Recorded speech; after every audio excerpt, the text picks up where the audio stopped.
रेवती इस समय सोमदत्त की मदद करना चाहती थी, पर वह चाहकर भी ऐसा नहीं कर सकती थी, क्योंकि उसके पास इस समय पैसे नहीं थे। उसके पास जितने भी पैसे थे जो उसने बचाए थे, वह उसने आकर्ष के इलाज में खर्च कर दिए थे। इसके अलावा आकर्ष ने जब 1 महीने पहले उससे दिव्य जल के निर्माण के लिए पैसे मांगे थे, तो उसे पैसे देने के बाद अब उसके पास केवल 100 चांदी के सिक्के बचे थे। क्या हुआ सोमदत्त, क्या तुम शर्त लगाने से डर रहे हो? आशुतोष ने सोमदत्त का मजाक उड़ाते हुए कहा। बस करो आशुतोष, सोमदत्त के पास इतने पैसे कहाँ से आएंगे? वह बस तुम्हें डराने की कोशिश कर रहा था। क्यों, मैंने ठीक कहा ना सोमदत्त? अगर तुम चाहो तो मैं तुम्हें पैसे उधार दे सकता हूँ। अमन ने भी सभी के सामने सोमदत्त का मजाक उड़ाते हुए कहा। वो पहले से ही सोमदत्त को पसंद नहीं करता था, क्योंकि सोमदत्त हमेशा रेवती का साथ देता था। अब जब उसके पास सोमदत्त का मजाक उड़ने का मौका था, तो वो इसे हाथ से कैसे जाने देता? अमन और आशुतोष की बातें सुनकर सोमदत्त का चेहरा शर्म से लाल हो गया। वह अपनी नजरें नहीं उठा पा रहा था। अगर वह शर्त लगाता है और हार जाता है तो उसके जीवन भर की पूंजी चली जाएगी। वहीं अगर वह शर्त नहीं लगाता है तो उसके जीवन भर की कमाई हुई इज्जत सभी के सामने नीलाम हो जाएगी। उसके लिए हालात कुछ ऐसे हो चुके थे कि आगे कुआं और पीछे खाए। उसे समझ नहीं आ रहा था कि वह क्या करें। ठीक इसी समय एक आवाज उसके कानों में पड़ी, सोमदत्त दादा, पैसों की फिक्र ना करें, आप चाहे तो मैं आपकी मदद कर सकता हूँ। यह आवाज सोमदत्त को कुछ जानी पहचानी लगी। उसने आवाज की ओर देखा तो पाया कि एक लड़का और लड़की हाथ पकड़े हुए अखाड़े के मुख्य द्वार से प्रवेश करते हुए उसी की ओर आ रहे हैं। सोमदत्त पहली नजर में उस लड़के को पहचान ही नहीं पाया था, पर ध्यान से देखने के बाद उसे पता चला ये लड़का कोई और नहीं बल्कि आकर्ष है। रेवती, अपने सारे पैसे आकर्ष के इलाज में खर्च करने के बाद क्या तुम्हारे पास इतने पैसे बचे होंगे कि तुम हमारे साथ शर्त लगा सको? अमन ने रेवती का मजाक उड़ाते हुए पूछा। रेवती ने अमन की बात का कोई भी जवाब नहीं दिया। असल में उसे भी नहीं पता था कि आकर्ष इतने पैसे कहाँ से लेकर आएगा, पर वह इतना जरूर जानती थी कि आकर्ष जो कुछ भी कर रहा है उसका कोई ना कोई कारण तो जरूर होगा, इसलिए उसने चुप रहना ही ज्यादा ठीक समझा। प्रणाम कुल प्रमुख। प्रणाम वरिष्ठ। आकर्ष ने कुल प्रमुख वर्धन सिंह और वरिष्ठ अमर सिंह के सामने आकर प्रणाम किया। आकर्ष को देखने के बाद वर्धन सिंह खुद को हैरान होने से रोक नहीं पाए। उनकी आकर्ष से आखिरी मुलाकात 1 महीने पहले हुई थी, जब वह रवि को सजा दे रहा था। उस समय आकर्ष की हालत इतनी नाजुक थी कि वह ठीक से खड़ा भी नहीं हो पा रहा था, पर इस 1 महीने के अंदर आकर्ष पूरा बदल गया था। तीसरा स्तर। आकर्ष, तुम शारीरिक मंडल के तीसरे स्तर में प्रवेश कर चुके हो? वर्धन सिंह ने हैरान होते हुए आकर्ष से पूछा। वर्धन सिंह का सवाल सुनकर सभी एल्डर्स का ध्यान आकर्ष के ऊर्जा स्तर पर गया। ये जानकर कि आकर्ष शारीरिक मंडल के तीसरे स्तर में प्रवेश कर चुका है, सभी लोग हैरान थे, शिवाय 2 लोगों को छोड़कर, और वो 2 लोग थे रेवती और सोमदत्त। जहां तक मुझे याद है आकर्ष 1 महीने पहले बहुत कमजोर था। रवि ने उसको इतना मारा था कि वह बिस्तर से खड़ा नहीं हो पा रहा था। उस समय आकर्ष ने शारीरिक मंडल के पहले स्तर में भी प्रवेश नहीं किया था, फिर अब वह तीसरे स्तर में कैसे पहुंच गया? सही कहा, आकर्ष उस समय योद्धा भी नहीं बना था। इस बात को मुश्किल से 1 महीना ही हुआ है। 1 महीने के अंदर ना सिर्फ वह पहले स्तर में प्रवेश करने में सफल रहा, बल्कि तीसरे स्तर में पहुंच चुका है। कहीं मेरी आंखों को कोई धोखा तो नहीं हुआ है? तुम्हारी आंखों को कोई धोखा नहीं हुआ है, तुम जो कुछ भी देख रहे हो वह हकीकत है। आकर्ष ने सच में तीसरे स्तर में प्रवेश कर लिया है। मुझे लगता है जरूर उसकी किसी ने मदद की है।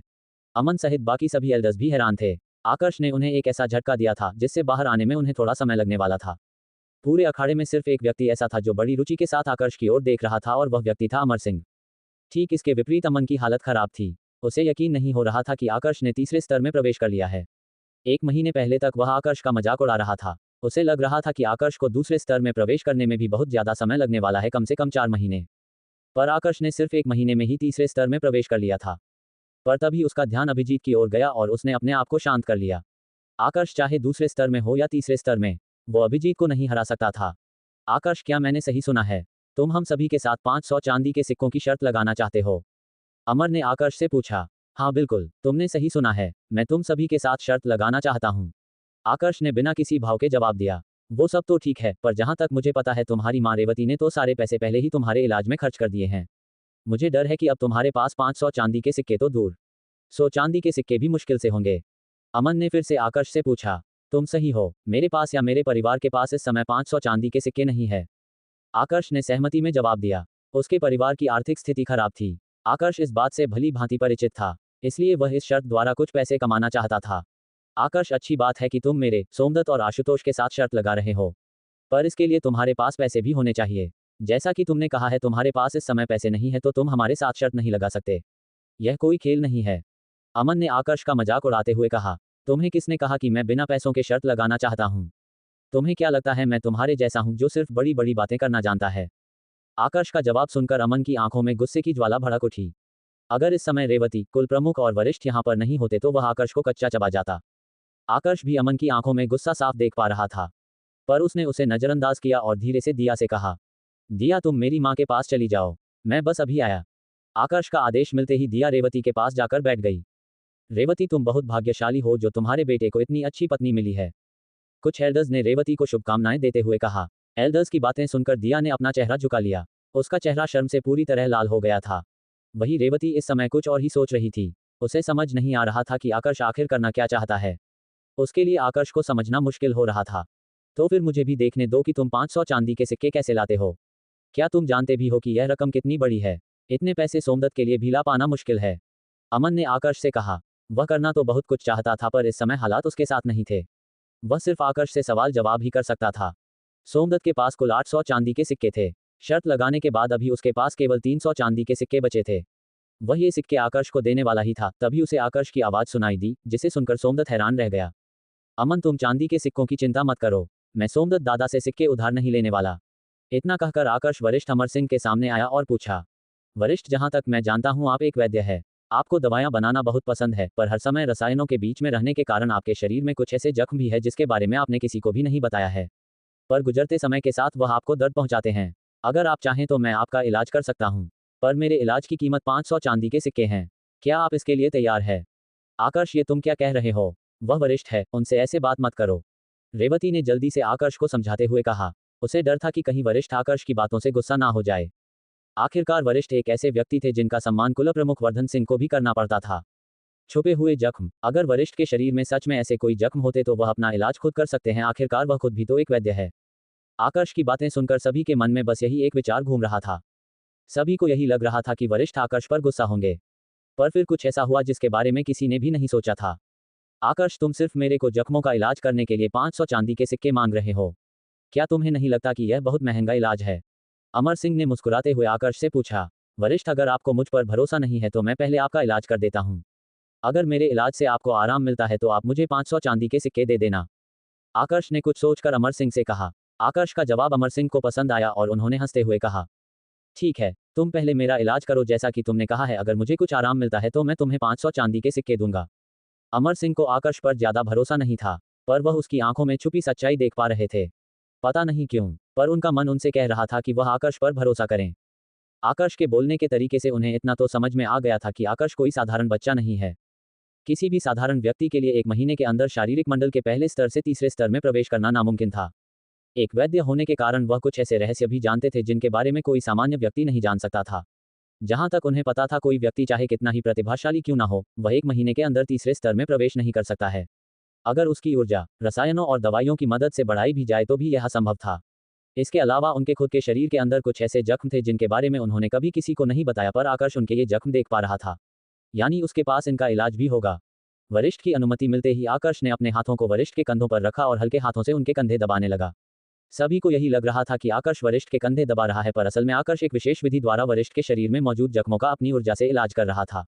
यह विधि उसे लक्ष्य की यादों से मिली थी। वही अमन इस समय बहुत खुश था। उसे लग रहा था कि आकर्ष सिर्फ वरिष्ठ का इलाज करने का नाटक कर रहा है। जैसे ही वरिष्ठ को इस बात का पता चलेगा तो वह आकर्ष पर गुस्सा होंगे और उसे सजा देंगे। अभिजीत को कुछ भी समझ नहीं आ रहा था कि आकर्ष वरिष्ठ के पास क्या कर रहा है। दरअसल वह इस समय अखाड़े में खड़ा था और दूर होने के कारण उसे वरिष्ठ और आकर्ष के बीच में हो रही बातें ठीक से सुनाई नहीं दे रही थी। यह आकर्ष वरिष्ठ के पास क्या कर रहा है? क्या उसे ऐसा लगता है कि वरिष्ठ के कंधे दबाने से वरिष्ठ खुश हो जाएंगे और उसे कोई ऐसी दवाई देंगे जिससे वह अभिजीत को हरा देगा? अखाड़े में जाने की जगह वह वरिष्ठ के पास खड़ा है और उनकी चापलूसी कर रहा है। क्या उसे अभिजीत से लड़ने से इतना डर लग रहा है? मुझे भी यही लगता है, वरना अब तक तो उसका और अभिजीत का मुकाबला शुरू हो चुका होता। आकर्ष के वरिष्ठ के पास होने से कई लोग नाराज थे, पर आकर्ष को इससे कोई फर्क नहीं पड़ रहा था। वरिष्ठ, जब तक मैं आपके कंधे दबा रहा हूं तब तक आप अपनी आंतरिक ऊर्जा को नियंत्रण में रखें। आकर्ष ने अमर सिंह से कहा। असल में अमर सिंह के जो जख्म थे वह उन्हें दवाइयों का निर्माण करते समय मिले थे। ज्यादा समय रसायनों के पास रहने के कारण कुछ रसायन उनके शरीर में एकत्रित हो गए थे और शरीर को नुकसान पहुंचा रहे थे। क्योंकि लक्ष्य एक समय पर राज स्तर का वैद्य भी रह चुका था, इसलिए उसने अपने जीवन में ऐसे कई लोगों को देखा था जिन्हें ऐसे ही जख्म लगे थे। उसने ऐसे कई लोगों का इलाज भी किया था। उसकी इसी विधि को आकर्ष इस समय अमर सिंह पर इस्तेमाल कर रहा था। ये जख्म सामान्य स्थिति में सक्रिय नहीं होते थे, पर जब भी कोई व्यक्ति अपनी आंतरिक ऊर्जा का इस्तेमाल करता तो ये जख्म सक्रिय हो जाते और कई बार तो इतना दर्द करते कि व्यक्ति अपना संतुलन खो देता और ज्यादा ऊर्जा के इस्तेमाल के कारण मारा जाता। जैसे जैसे आकर्ष अपनी ऊर्जा का इस्तेमाल कर रहा था, वैसे वैसे अमर सिंह का शरीर कांप रहा था। धीरे धीरे उनके सारे जख्म सक्रिय होने लगे थे, जिसके कारण उन्हें इतना तेज दर्द हो रहा था कि वह अपने दांत पीसने लगे। यह नजारा देख मिश्रा परिवार के सभी सदस्य हैरान थे। उन्हें समझ नहीं आ रहा था कि ऐसे कौन से जख्म हैं जिनके कारण मिश्रा परिवार के सबसे ताकतवर योद्धा यानी वरिष्ठ अमर सिंह की हालत भी इतनी खराब हो चुकी है। आधे घंटे के बाद आकर्ष ने अपनी ऊर्जा का इस्तेमाल करना बंद कर दिया। अमर सिंह को अब अपने शरीर में एक नई ऊर्जा महसूस हो रही थी। यह नई ऊर्जा आकर्ष की थी जो उसे दिव्य जल में नहाने के बाद प्राप्त हुई थी। इस नई ऊर्जा ने उनके शरीर के सारे जख्म भर दिए थे। वरिष्ठ, आपको ठीक इसी तरह मुझसे 2 बार और इलाज करवाना होगा। अब आपको कैसा लग रहा है? अगर आप मेरे इलाज से संतुष्ट हैं तो मुझे चांदी के सिक्के दे सकते हैं। आकर्ष ने मुस्कुराते हुए कहा। आकर्ष की बात सुनकर अमर सिंह जोर से हंसने लगे और एक चांदी के सिक्कों से भरी थैली निकालते हुए कहा, इसमें पूरे 1000 चांदी के सिक्के हैं। जब भी तुम मेरा इलाज करोगे तो मैं तुम्हें ऐसे ही 1000 चांदी के सिक्के दूंगा। तुम्हें मेरा प्रस्ताव कैसा लगा? अगर तुम्हें ये स्वीकार है तो तुम यह 1000 चांदी के सिक्के रख सकते हो।